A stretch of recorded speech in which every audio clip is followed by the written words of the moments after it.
السلام علیکم ورحمۃ اللہ وبرکاتہ۔ میں محمد مسلم رضا حشمتی، آپ دیکھ رہے ہیں شفا نیٹ ورک۔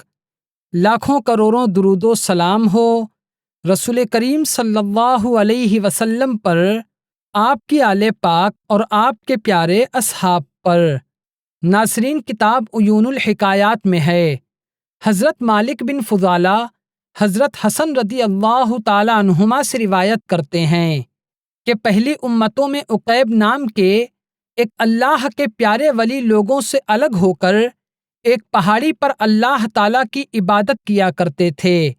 ایک مرتبہ آپ کو خبر ملی کہ قریبی شہر میں ایک ظالم و جابر بادشاہ ہے جو لوگوں پر بہت ظلم و ستم کرتا ہے اور بلا وجہ لوگوں کے ہاتھ پیر اور ناک کان کاٹ ڈالتا ہے۔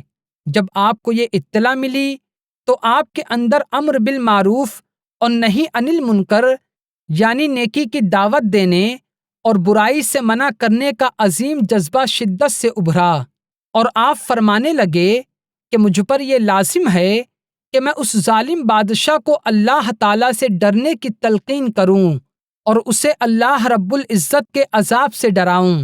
چنانچہ آپ اسی جذبے کے ساتھ پہاڑ سے نیچے تشریف لائے اور اس ظالم بادشاہ کے پاس پہنچ کر اس سے بڑی ہی جرأت مندانہ انداز میں آپ نے ارشاد فرمایا، اے ظالم بادشاہ، تو اللہ تعالیٰ سے ڈر۔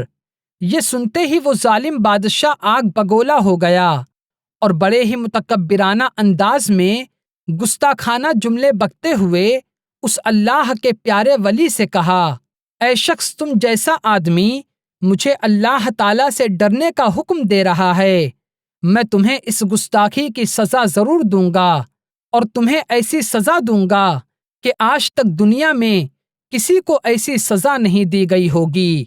پھر اس ظالم بادشاہ نے حکم دیا کہ اس شخص کے قدموں سے اس کی کھال اتارنا شروع کرو اور سر تک اس کی کھال اتار لو تاکہ یہ دردناک عذاب میں مبتلا ہو اور اس کی روح تڑپ تڑپ کر تن سے جدا ہو۔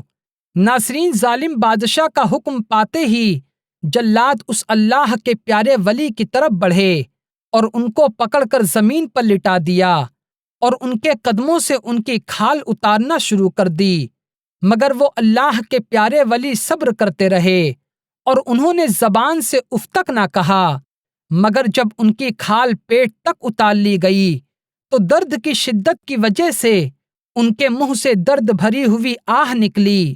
فوراً ان کے پاس اللہ تعالیٰ کا حکم آیا، اے عقیب، صبر سے کام لو، ہم تمہیں غم سے نکال کر راحت اور آرام کے گھر یعنی جنت میں داخل کریں گے، اور اس تنگ اور تاریک دنیا سے نکال کر وسیع و عریض جنت میں داخل کریں گے۔ اللہ تعالیٰ کا حکم پا کر حضرت عقیب رضی اللہ تعالیٰ عنہ خاموش ہو گئے اور اس دردناک تکلیف کو صبر سے برداشت کرتے رہے۔ جب ظالموں نے ان کی کھال چہرے تک اتار لی تو درد کی شدت کی وجہ سے دوبارہ ان کے منہ سے بے اختیار درد بھری آہ نکل گئی۔ ان کے پاس فوراً اللہ کا حکم آ گیا، اے عقیب، تمہاری اس مصیبت پر دنیا اور آسمان کی مخلوق رو رہی ہے، تمہاری اس تکلیف نے فرشتوں کی توجہ تمہاری طرف کرا دی ہے۔ اگر تم نے تیسری مرتبہ ایسی ہی درد بھری آہ نکالی تو میں اس ظالم قوم پر اپنا دردناک عذاب بھیجوں گا اور انہیں شدید عذاب کا مزہ چکھاؤں گا۔ اللہ تعالیٰ کا یہ حکم پا کر حضرت عقیب رضی اللہ تعالیٰ عنہ خاموش ہو گئے اور بالکل بھی منہ سے آواز نہ نکالی، اس خوف سے کہ کہیں میری آہو زاری سے اللہ تعالیٰ میری اس قوم کو عذاب میں مبتلا نہ کر دے، کیونکہ میں نہیں چاہتا کہ میری وجہ سے کوئی عذاب میں مبتلا ہو۔ آخر کار حضرت عقیب رضی اللہ تعالیٰ عنہ کی پوری کھال اتار لی گئی، مگر انہوں نے دوبارہ درد بھری آواز نہ نکالی اور آپ کا وصال ہو گیا۔ انا للہ و انا الیہ راجعون۔ لاکھوں سلام ہو حضرت عقیب رضی اللہ تعالیٰ عنہ پر کہ آپ نے نیکی کی دعوت کے لیے کتنی تکلیفیں برداشت کیں، اور اس ظالم و جابر بادشاہ کا ظلم و ستم بھی آپ کو اپنے مقصد سے نہیں روک پایا۔ ناظرین، میں آپ کو ایک اور ظالم بادشاہ کا واقعہ سناتا ہوں۔ حضرت عبد المنعم اپنے والد سے اور ان کے والد حضرت وہب رضی اللہ تعالیٰ عنہم سے روایت کرتے ہیں کہ کسی ملک میں ایک ظالم اور مغرور بادشاہ رہتا تھا۔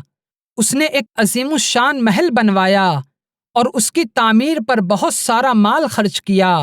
جب اس محل کی تعمیر مکمل ہو گئی تو اس ظالم بادشاہ نے ارادہ کیا کہ میں سارے محل کا دورہ کروں گا اور یہ دیکھوں گا کہ محل میری خواہش کے مطابق بنا ہے یا نہیں۔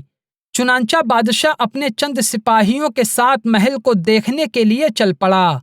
پہلے اس نے محل کے اندرونی حصے کو دیکھا، پھر اس نے محل کے باہر کے حصوں کو دیکھنا شروع کیا کہ اچانک وہ ایک جگہ پہنچ کر رک گیا اور ایک جھونپڑی کی طرف اشارہ کرتے ہوئے اپنے سپاہیوں سے پوچھا کہ میرے محل کے پاس یہ جھونپڑی کس نے بنائی ہے؟ تو سپاہیوں نے جواب دیا کہ کچھ دن سے یہاں ایک مسلمان بوڑھی عورت آئی ہے، یہ جھونپڑی اسی کی ہے اور وہ اس میں اللہ تعالیٰ کی عبادت کرتی ہے۔ جب بادشاہ نے یہ سنا تو وہ بڑے مغرورانہ انداز میں بولا، اس غریب بڑھیا کو یہ جرأت کیسے ہوئی کہ وہ ہمارے محل کے قریب جھونپڑی بنائے؟ لہٰذا فوراً اس کی جھونپڑی کو گرا دو۔ بادشاہ کا حکم پاتے ہی سپاہی بڑھیا کی جھونپڑی کی طرف بڑھے۔ اتفاق سے اس وقت بڑھیا وہاں موجود نہ تھی۔ سپاہیوں نے تھوڑی ہی دیر میں اس غریب بڑھیا کی جھونپڑی کو توڑ ڈالا۔ بادشاہ جھونپڑی توڑوانے کے بعد اپنے سپاہیوں کے ساتھ اپنے نئے محل میں چلا گیا۔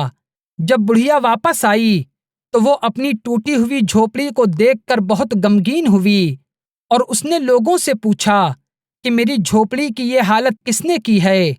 تو لوگوں نے بتایا کہ ابھی کچھ دیر پہلے بادشاہ آیا تھا، اسی نے تمہاری جھونپڑی گروائی ہے۔ یہ سن کر وہ بڑھیا بہت غمگین ہوئی اور آسمان کی طرف نظر اٹھا کر اللہ تعالیٰ کی بارگاہ میں عرض کرنے لگی، اے میرے پاک پروردگار، جس وقت میری جھونپڑی توڑی جا رہی تھی میں موجود نہ تھی، لیکن اے میرے رحیم و کریم پروردگار، تو ہر چیز کو دیکھتا ہے، تیری قدرت تو ہر چیز کو گھیرے ہوئے ہے۔ میرے مولا، تیرے ہوتے ہوئے تیری ایک عاجز بندی کی جھونپڑی توڑ دی گئی۔ اللہ تبارک و تعالیٰ کی بارگاہ میں اس بڑھیا کی آہوزاری اور دعا قبول ہوئی۔ اللہ رب العزت نے حضرت جبریل علیہ السلام کو حکم دیا کہ اس پورے محل کو بادشاہ اور اس کے سپاہیوں سمیت تباہ و برباد کر دو۔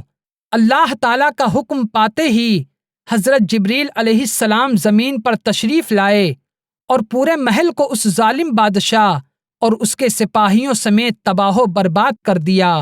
تو ناظرین، اللہ تعالیٰ پر جو لوگ بھروسہ کرتے ہیں، اللہ تبارک و تعالیٰ ان کی مدد ضرور فرماتا ہے اور اللہ ظالموں سے انتقام ضرور لیتا ہے۔ اللہ تبارک و تعالیٰ ہم سب کو انصاف اور عدل کے ساتھ زندگی گزارنے کی توفیق عطا فرمائے اور ظلم جیسی عظیم مصیبت سے ہمیں محفوظ فرمائے۔ تو ناظرین، آج کی ویڈیو میں صرف اتنا ہی۔ السلام علیکم۔